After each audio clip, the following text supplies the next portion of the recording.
迎来到快乐手工。细心的朋友呢，可能发现了我分享的背包呢很少有内口袋哈，那是因为我个人的使用习惯呢，更喜欢用这样子的包装包。包装包呢使用起来方便，而且呢口袋的形式也非常的多。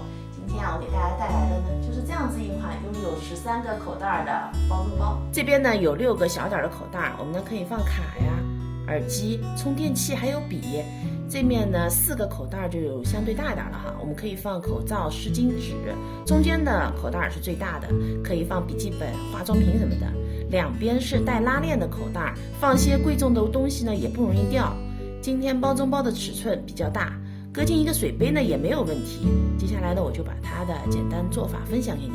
咱们呢准备8份主体材料，我这个4份呢是纯色的，4份呢是印花的。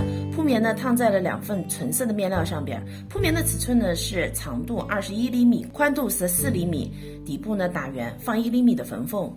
这2份呢是侧边的里子和面子，铺棉长度45厘米，宽度10厘米，同样呢是要放缝缝的。这4份呢是外口袋的材料，网格的尺寸呢是长24厘米，宽11厘米，印花面料呢长28厘米，高23厘米。咱们还需要一些1厘米宽的织带和2根25厘米长的拉链。首先呢，咱们把这2块网格面料啊，长的一条边用包边带呢给包上。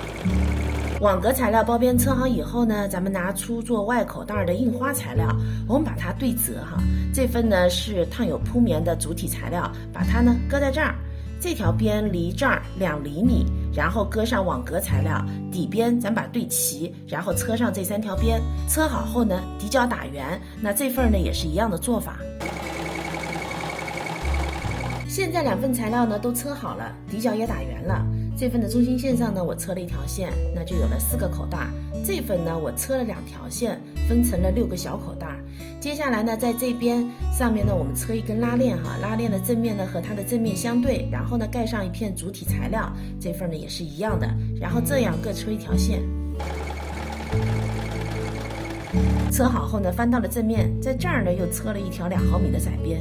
接下来呢我们拿出另外的主体材料，在拉链的另一边呢先搁上面子，下面呢夹上里子，然后我们这儿呢车1条，这份呢也是一样的。拉链车好后呢，咱们就开始固定提手了。提手固定在这个位置哈，我们呢两边车一个框固定一下。提手车好以后呢，我们把主体材料对折，然后拿出侧边的材料，把里子和面子叠齐，开始组合。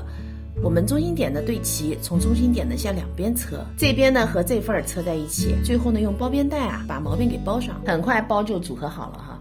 我的包边呢是用手缝完成的哈，我觉得手缝呢更好把握一些。今天的配色呢很好看哈，我剪裁了同款的材料包，感兴趣的朋友呢可以去我的橱窗看一下哈。这期视频内容呢就是这些了，感谢您啊花宝贵的时间来看我的视频，记得帮忙点赞哦，咱们下期再见。